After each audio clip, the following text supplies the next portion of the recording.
Class 6 SST theme B chapter timeline and sources of history.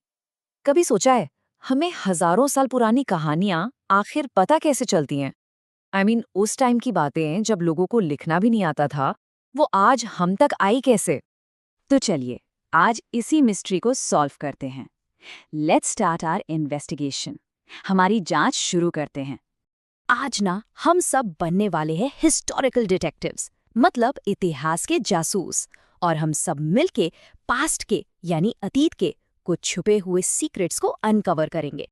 ये रहा हमारा आज का मिशन प्लान। सबसे पहले हम टाइम ट्रैवल करेंगे और समय को समझेंगे। फिर पास्ट से कुछ क्लूज ढूंढेंगे। उसके बाद एग्जाम में परफेक्ट आंसर कैसे लिखना है वो सीखेंगे। और लास्ट में एक छोटा सा क्विज। रेडी? चलो शुरू करते हैं। देखो, हर डिटेक्टिव को कुछ टूल्स चाहिए होते हैं, राइट? और एक हिस्ट्री डिटेक्टिव के लिए सबसे इम्पॉर्टेंट टूल है टाइम को, यानी समय को ठीक से समझना। हिस्ट्री को आसानी से समझने के लिए हम उसे दो मेन एराज में डिवाइड करते हैं। पहला है BCE यानी बिफोर कॉमन एरा। इसमें साल पीछे की तरफ गिने जाते हैं, think of it like a countdown. और दूसरा है CE यानी कॉमन एरा, जिसमें साल आगे की तरफ यानी फॉरवर्ड काउंट होते हैं। जैसे अभी हम 2024 CE में हैं। ये सिंपल सा कॉन्सेप्ट हिस्ट्री की डेट्स को समझने में बहुत हेल्प करता है। ओके, अब देखते हैं एक कॉमन एग्जाम प्रॉब्लम। मान लो आपसे पूछा जाए कि गौतम बुद्धा के जन्म से जो 560 BCE में हुआ था, आज 2024 CE तक टोटल कितने साल हो गए? कैसे कैलकुलेट करोगे? इसका एक बहुत सिंपल फॉर्मूला है, इसको हमेशा याद रखना। स्टेप 1, BCE और CE के सालों को ऐड कर दो, तो 560 प्लस 2024 ये हो गया 2584। फिर, and this is the important part, उसमें से 1 माइनस कर दो। क्यों? क्योंकि हिस्ट्री में कोई ईयर 0 एग्जिस्ट नहीं करता। तो हमारा फाइनल आंसर हुआ 2583 ईयर्स। Simple, right? और देखो, इस टाइमलाइन से हमें एक प्रॉपर पर्सपेक्टिव मिलता है। सोचो, 12,000 BCE में लास्ट आइस एज खत्म हुई, फिर 8,000 BCE में लोगों ने खेती करना शुरू किया, और उसके भी हजारों साल बाद बुद्ध का जन्म हुआ। ये टाइमलाइन हमें इवेंट्स को एक क्लियर सीक्वेंस में देखने में हेल्प करती है। तो अब जब हम टाइम को समझ गए हैं, चलो आगे बढ़ते हैं। Let's move to the next step और देखते हैं कि हमारे एंसेस्टर्स ने, हमारे पूर्वजों ने हमारे लिए क्या-क्या सुराग यानी क्लूज छोड़े हैं। I love this. हिस्ट्री को ना एक बहुत बड़े जिक्सॉ पजल की तरह इमेजिन करो, और हमें जो भी क्लू मिलता है वो उस पजल का एक छोटा सा लेकिन इम्पॉर्टेंट पीस है। तो ये सोर्स आखिर होता क्या है? बिल्कुल सिंपल शब्दों में, कोई भी ऐसी जगह, इंसान, किताब या चीज़ जिससे हमें पास्ट के बारे में कोई भी इन्फॉर्मेशन मिलती है, उसे हम सोर्स ऑफ हिस्ट्री कहते हैं। अब ये जो क्लूज है ना, ये अलग अलग टाइप के हो सकते हैं।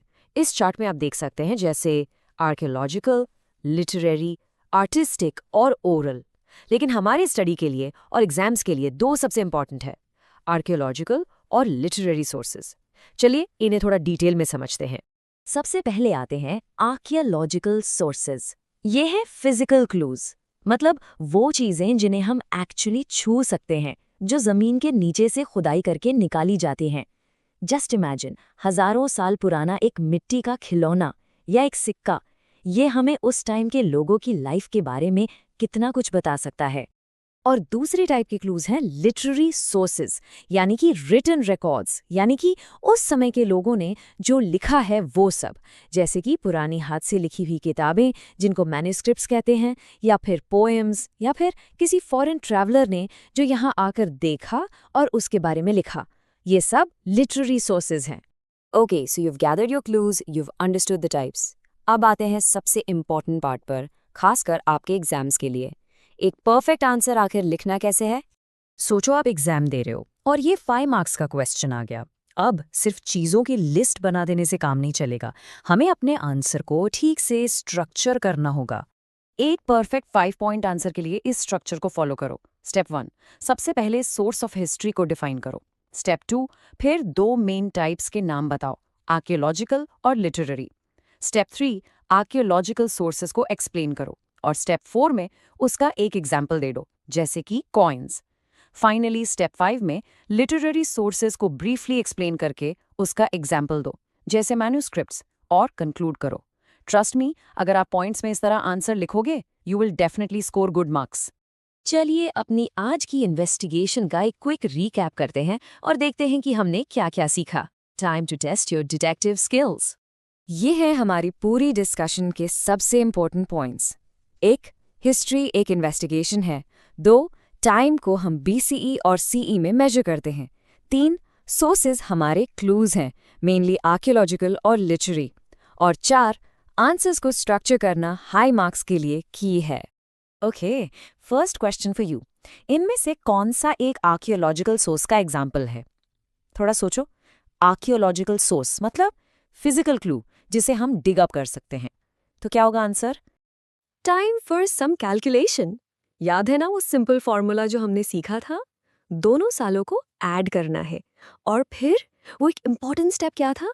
जल्दी से कैलकुलेट कीजिए। एंड द फाइनल क्वेश्चन, उन डिटेक्टिव्स को क्या कहते हैं जो जमीन खोदकर पुराने सुराग ढूंढते हैं? चलिए, let's check your answers. Question 1 का आंसर है B, an old coin. Question 2 का सी, 199 ईयर्स। और क्वेश्चन 3 का सी, आर्कियोलॉजिस्ट। बहुत बढ़िया। देखा, कॉन्सेप्ट क्लियर है तो आंसर्स लिखना कितना इजी हो जाता है। तो अब ये टॉपिक आपको बिल्कुल मुश्किल नहीं लगेगा। पास्ट एक पजल की तरह है और अब आपके पास उसे सॉल्व करने के कुछ इम्पॉर्टेंट टूल्स हैं। बस इसे रिवाइज करते रहिए और हमेशा नए मिस्ट्रीज को एक्सप्लोर करने के लिए क्यूरियस रहिए।